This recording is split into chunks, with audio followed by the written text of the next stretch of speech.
This is not a test. This is your emergency broadcast system announcing the commencement of the annual purge sanctioned by the U.S. government. Weapons of Class 4 and lower have been authorized for use during the purge. All other weapons are restricted. Government officials of ranking 10 have been granted immunity from the purge and shall not be harmed. Commencing at the siren, any and all crime, including murder, will be legal for 12 continuous hours. Police, fire, and emergency medical services will be unavailable until tomorrow morning at 7 a.m. when the purge concludes. Blessed be our new founding fathers and America, a nation reborn. May God be with you all. Anarchy on the truck, boy.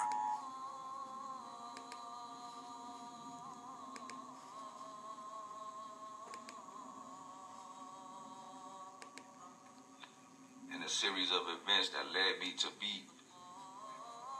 But the thing is, I never was totally deep in a deep sleep. I was always kind of taking a nap, you know what I'm saying? And that's what I didn't understand.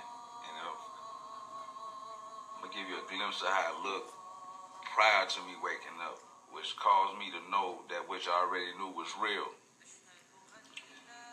I was a goon, you know what I'm saying? And I'm from Chi-Town, which they call Chirac, you know what I'm saying? And back in the day, I was hustling, you know, and due to circumstances and situations, you know, or just not knowing any better. But I started hustling.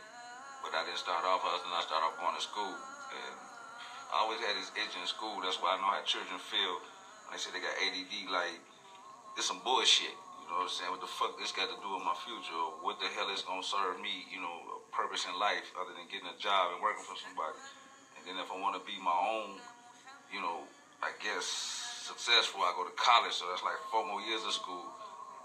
And I'm kind of figuring this shit out just to go apply and try to work for somebody. I'm like, damn, it got to be something bigger than life to this. And I always kind of knew that going through high school. And me trying to go to school, learning about calculus and shit like that, and Christopher Columbus, especially history. I love history because it was something interesting. But I always ask myself in history, like, why the hell do our history start as slaves? You know what I'm saying? These are the cranking mechanisms. You know, I had questions. And I had a lot of questions as a shorty that niggas couldn't answer. It was like Jesus when he questioned the Pharisees or the prophets or whoever the fuck the motherfuckers was in the dome, in the Jewish dome, hollow dome, and they ain't had no answer, so they kicked him out. That was me. You know, I asked questions, motherfucker had no answer, he get mad. So, but I'm wondering, like, in school, I'm wondering, like, why I, as a teacher, why our history started as African. What the hell was we doing before being slaves? And he, you know, kind of looked at me and shrugged his shoulder and kept talking. You know, he's a cracker. So, you know, plus I had a lot of shit going on around me trying to go to school. So that's what prepared me out of school. The fact that I had so much turmoil and chaos going on around me. That shit, I'm sitting there trying to focus, wasn't adding up to my regular life. So it causes anxiety, which they call ADD or hyperdeficit disorder. You know, you can't pay attention because your blood pumping. Your reality ain't matching this classroom bullshit. You know, your reality ain't matching 1, 2, 3 ABC. You know what I'm saying? My blood pumping too hard. I'm not the brick man.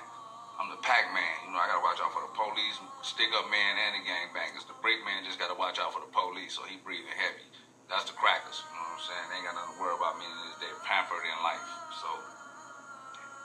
from then I went on to selling drugs. No, I tried to get a job at McDonald's.